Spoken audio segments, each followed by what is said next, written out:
Righto, the long-awaited video. Obviously you've clicked on here to see what I'm up to, what I've been up to lately. Some of you may know the history of this car. For the people that don't, it's a 2011 G Nissan Patrol. It was a cooler cab. It had a 5.9 Cummins in it, 24-valve 5.9 Cummins. It was fun. Pushed out alright power. It was 350 at just under 1300 newton meters, so it was more than enough to have a bit of fun in and not destroy things if you looked after it. Since moving to Mackay 2 years ago, we don't have, well, there's lots of tracks around here. I just haven't had a really chance to go look around. But what I've sort of caught my eye is actually drag racing. So we've got a local track here, and that sort of, my ears pricked up. I loved doing it as a kid, and I still love watching it now. So now that I've got the access to the track, and I felt what like a bit of power feels like, sort of made me want to build a bit of a drag car as a bit of a hobby, a bit of a weekend thing, and see what happens. So here we are, and this is what's going to happen. I'll show you a few videos of what the car used to do. It was fun. Beach, sand, mud, fucking crawling. It loved life. It copped a flogging. Did some roll racing with a few friends at my old town, and that was fun. But now on to bigger and better things with it, I think. I think I'll hold on to it for a few years, that's for sure. It's probably not worth much now. As you can see, the arse end's cut out of it. It's staring me down, making me quite sad looking at it when you get rid of it, taking up space. But I'll give you a bit of rundown of what I want to do with the car and where I hope to be at. So what I hope to do is, I'm also want to run the 8th mile. I think it's going to be a lot easier on the car, the transmission, just everything's, it's going to live life a little easier, I think. Quarter mile's fun, but it's a lot harder on gear. You go a lot more heat, a lot more constant stress.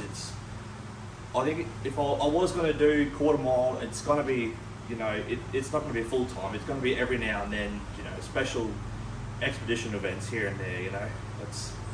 I think that's what's going to happen.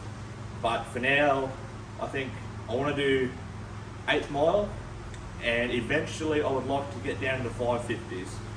So 5.5 in the 8th, which is moving, and I know I won't get there straight away, but if you stay tuned in, I'm sure I'll keep you updated about that progress, so we can learn together and learn what not to do and what to do and what works, what doesn't work. I'm sure we'll come across a lot of that in these videos, but that's part of learning.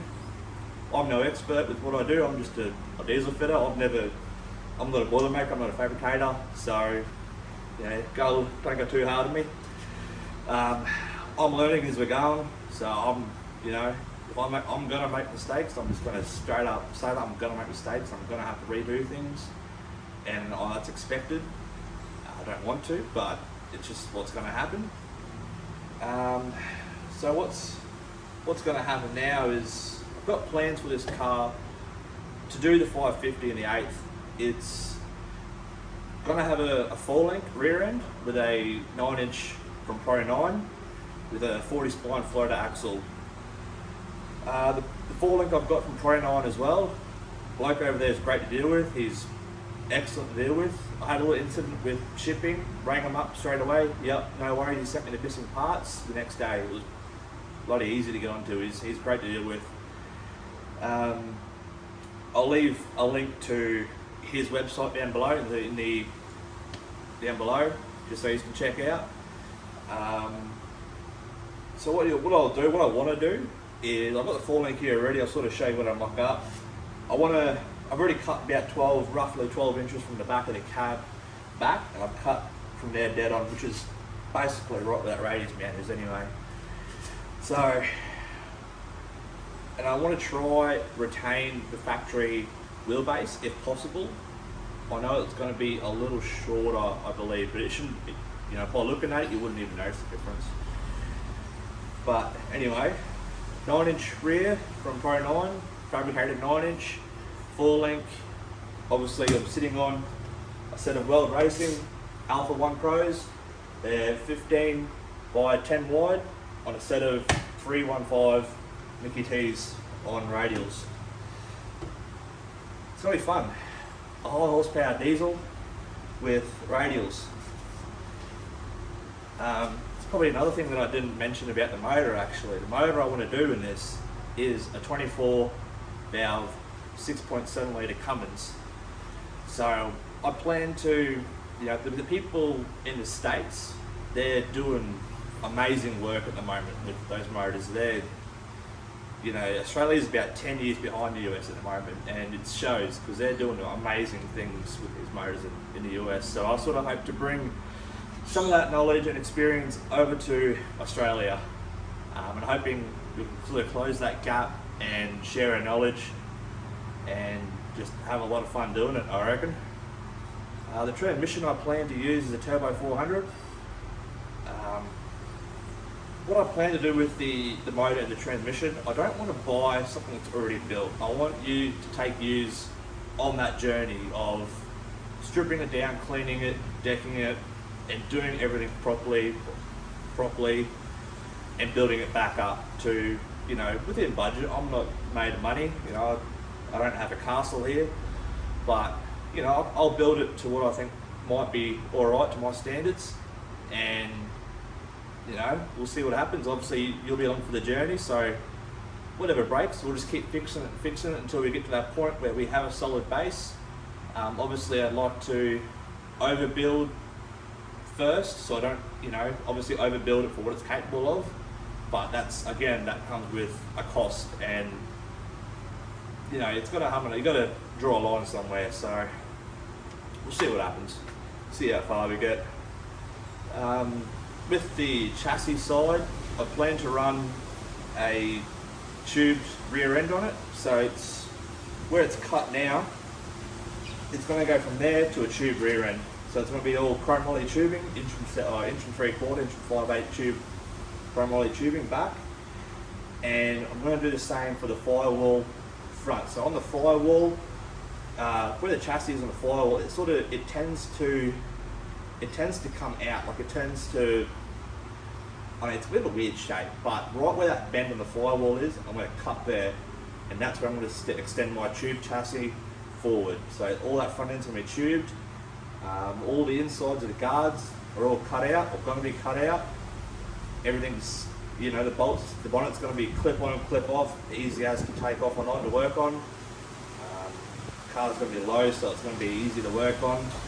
Interior's fully removed, everything's cut out of it. It's going to be, you know, get rid of all the factory glass, obviously. I think it's going to be fun. It's going to be challenging, but I think it's a good little hobby, and it's a good learning experience. That's sort of, you know, what I like. I like learning new things. I don't want to be, you know, sitting on the TV doing motor all weekend. I'd rather, you know, get out here and learn something and do something. So yeah, I think it's going to be a good little journey, and I'm hoping I can gain a lot of friends from doing it. I do plan to travel outside of my town to go to events, you know, Townsville, Brisbane, Willowbank. I do plan to travel around and do some events. I would like to do a couple of like expedition races with a few people that are starting the diesel scene as well. Like we've got a diesel assault down in Willowbank, so it'd be great to sort of show up there, I suppose, one day, a bit unannounced, and, you know, see the look on people's faces when I unveil this thing. Yeah, I think it's going to be fun. I reckon a big learning curve, but I think it's going to be fun. And I'm glad you are all here to check it out. And I suppose we'll see what happens. Cheers.